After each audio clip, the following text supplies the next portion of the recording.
What's up, stock compounders? Brad here. So today I want to talk about another session that Mohnish Pabrai gave, a Q&A session. This one at the University of Oxford, okay? This one was done only 4 days after the previous Q&A session that I covered at Boston College. So usually Pabrai delivers a monologue in the first maybe half hour or hour of these talks, and then he opens it up to Q&As. I think this one jumped right into the Q&As, okay? So there wasn't a monologue for this one. At least we didn't get to see it if there was. So, I just want to share my highlights from this Q&A session with Oxford. Pabrai starts off talking about the Patels, okay? The Patels are a very interesting case study on entrepreneurship. So I didn't realize the Patels were refugees of Uganda at one point, okay? They settled, many of them settled in Uganda. There was a leadership change in Uganda, and the new leader decided, Africa is for Africans, okay? Even though these Patels had lived there for many decades.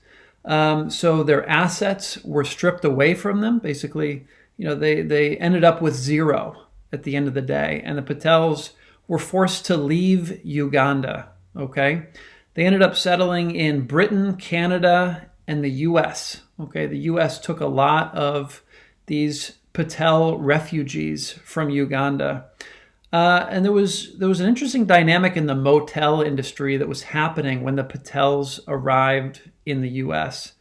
Motel owners were getting old; they were ready to retire, so the Patels came in.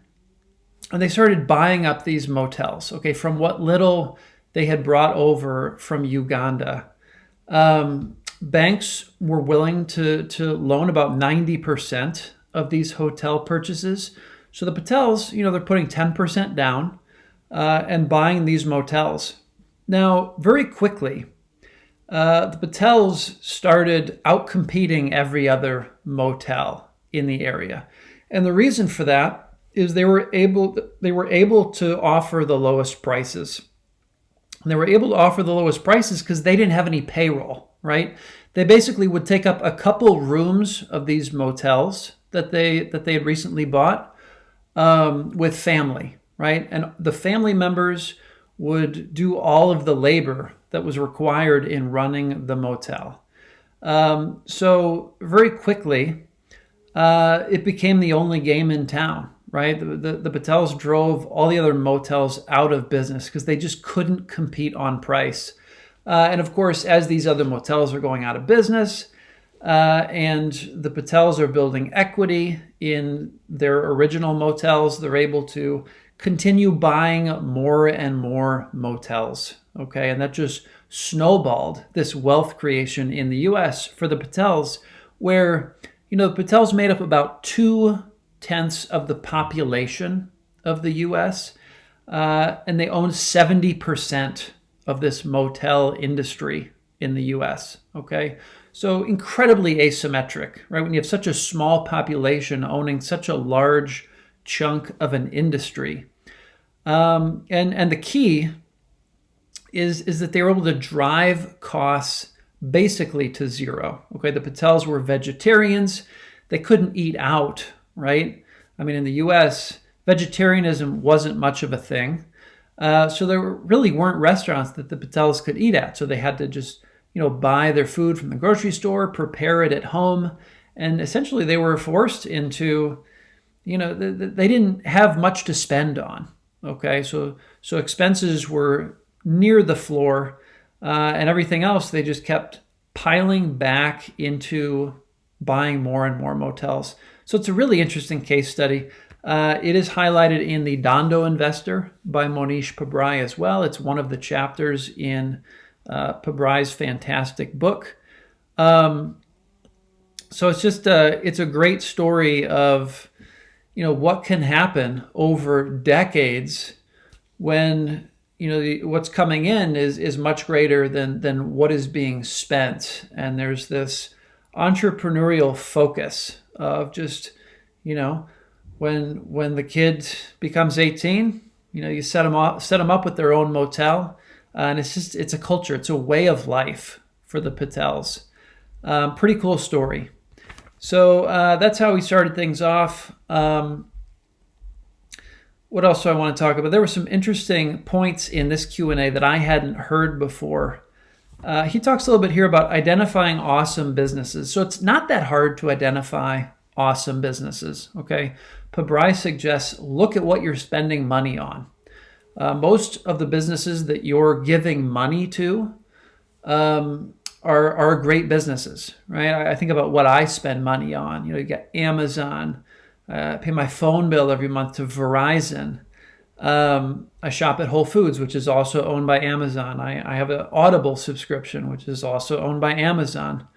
So you just go down the list of what you spend money on every month, and chances are you're going to find some great businesses that are really operating as near monopolies, right? They've somehow achieved these incredible competitive advantages in their industry to rise to the top, to the point where, most people are paying them money every month.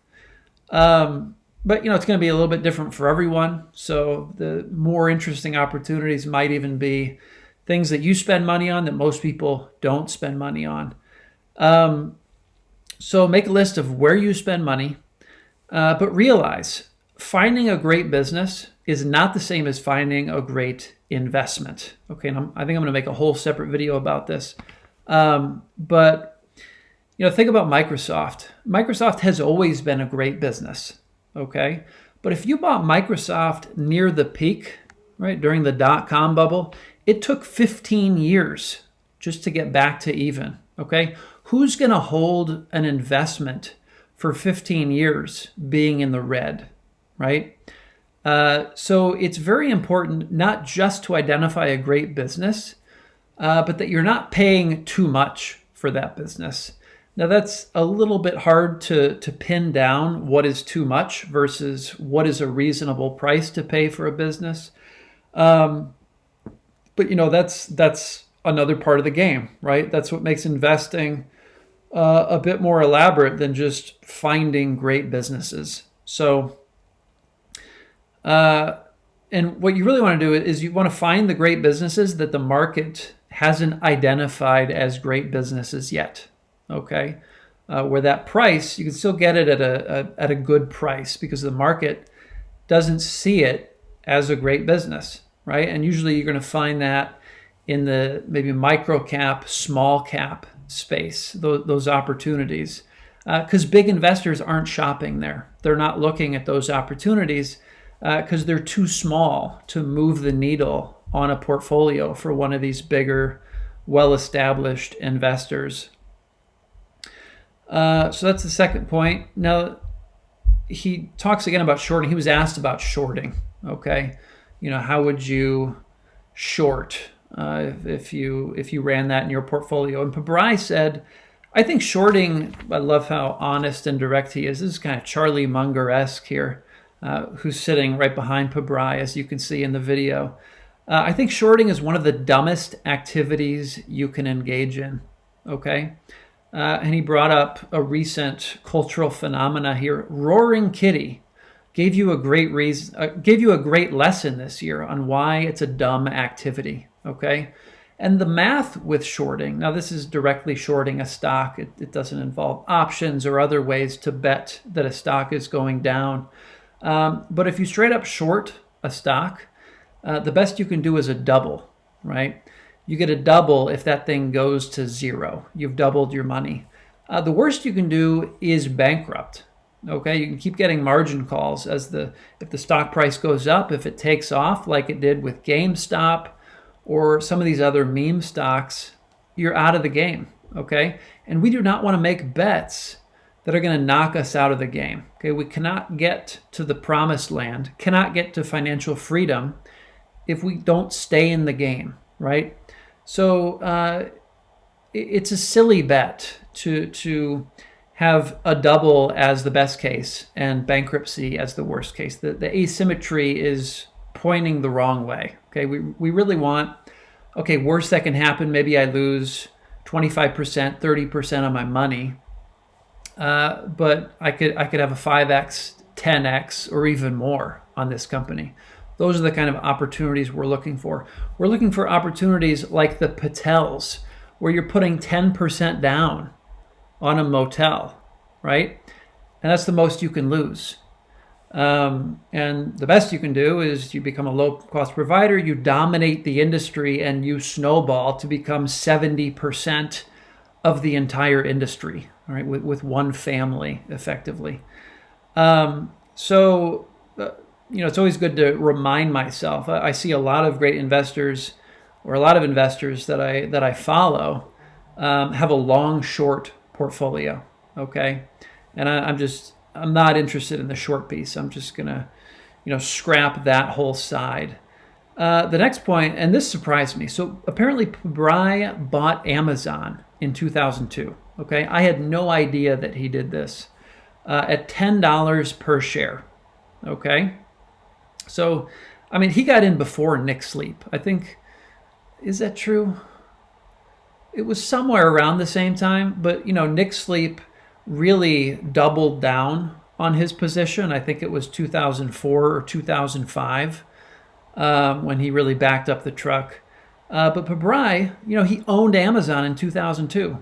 Now, I have no idea why he sold Amazon, but he sold shortly thereafter at $14 per share. Okay, so bought at 10, sold at 14, made a 40% gain, and then he was out of there.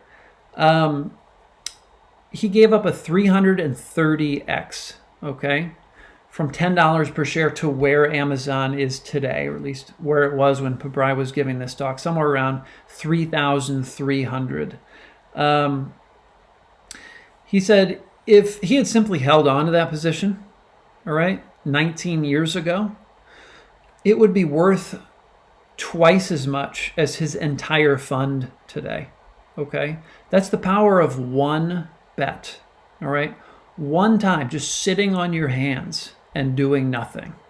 Having this great position in the portfolio and not tinkering with the portfolio to where, you're cutting the flowers and you're foregoing all of the additional upside with a great business like Amazon. And I'm really curious why Pabrai sold that position. It doesn't fit the dollar bill for 50 cents framework that I think he had during that time in 2002. If he was operating by that framework, maybe he would have sold when it hit 20 or maybe even higher. But I'm guessing he just had another opportunity come along that to him seemed more attractive than Amazon. So it was an opportunity cost issue, which caused him to get out. But I would love to ask him that, why did you sell Amazon? What was your thought process around selling at 14? So that was a nugget I hadn't seen before. He's asked about cloning. Obviously, Pabrai is known as the shameless cloner. He says, in investing, cloning is really just the starting point of research, okay? It's a way to get from the 50,000 stocks that we have to choose from in the universe of public companies globally, down to something that we can actually sink our teeth into, something that's much more manageable to kind of pluck great investment opportunities out from. So it's a tool to get a short list, is what Pabrai says. Bowling with bumpers, right? If you're only looking at companies that have already been vetted by great investors, that's going to give you such an edge as opposed to going out and throwing darts at the entire known universe of stocks. The big problem in investing is the data set is just too large, right? We need to narrow it down a bit. Cloning is a great way to narrow down the data set. And Pabrai, he says cloning is just the beginning of the research process, right? It's a way to maybe find 10 or 20 or 30 new ideas to look at each quarter, looking at the 13F filings for great investors. It's not the end, right? Pabrai doesn't see that someone bought a position and automatically he'll buy into that position. That's really just a starting point to say, hey, let me take a look at this. It reminds me of I think it was David Einhorn and maybe Buffett buying into GM back in maybe it was 2010 or something like that. That really got Pabrai to look at the auto industry, and he was able to find Fiat Chrysler, which was one of the best stocks so far in Pabrai funds, one of the best performances. So again, it's really just a starting point for going deeper into a business or an industry in the case of Fiat Chrysler. Investing is one of the broadest disciplines you can engage in. The world is an uncertain place, okay? So it's a very difficult game, partly because it's so multidisciplinary, right? In investing, there's really not anything in the world that's outside the realm of investing, right? We're dealing with businesses, we're dealing with people. There's so many factors. You've got to be educated across many disciplines. Charlie Munger says, he's never known a wise person who's not constantly reading, okay? A wise person across many disciplines. I was reading something recently, I forget who I was reading it from, but investing really isn't a game of chess, okay? In chess, you can study patterns and you can know what the right move is if you have enough experience with the game of chess. Okay, there's clearly a right move. When it comes to investing, there's so much uncertainty, right? It's a game of probabilities. Okay, chess is not a game of probabilities.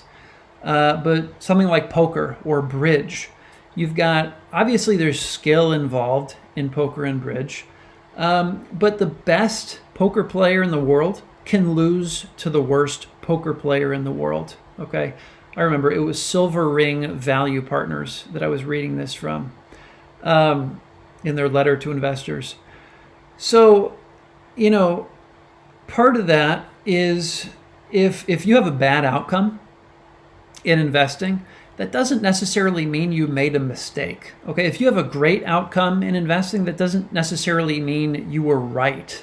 Okay, that's what makes it difficult to really learn from your winners and losers in investing, because you've got to account for the uncertainty, right? The possibility that things that are very unlikely to happen may actually manifest. And that's not necessarily a mistake that you made. So, I see a lot of people talking about how, I bet on Tesla, and obviously, I'm a genius, right? That was obviously the right thing to do. But, there's something in there, I think, that needs to be accounted for around, well, what was the probability that Tesla was a success? What was the probability that Tesla might have gone bankrupt? It'd be interesting to ask Elon Musk some of these things, as with any business, Amazon included. In the early days, it was far from guaranteed that those businesses were going to succeed. So as investors, it's so much more than learning, than outcome-based learning. And John Huber of Sabre Capital Management talked about this recently as well. So I think that's all I have to share from this one, guys. It was, less dense than the talk at Boston College. I mean, there was just so much in there around Tencent and the deep dive that Pabrai did on both Tencent and Naspers. Really fascinating stuff. If you haven't seen that Boston College talk, I highly recommend it. But this one at Oxford was fun too, right? Never knew Pabrai owned Amazon. And of course, the story of how the Patels really came to dominate the motel industry. There's so many powerful lessons in there for entrepreneurship and, mitigating the downside as an entrepreneur. So great stuff. We've got one more coming up soon, guys. Pabrai did another talk at, I think it was William and Mary, I believe. So keep an eye out for that. And I will see you all in the next one. Take care.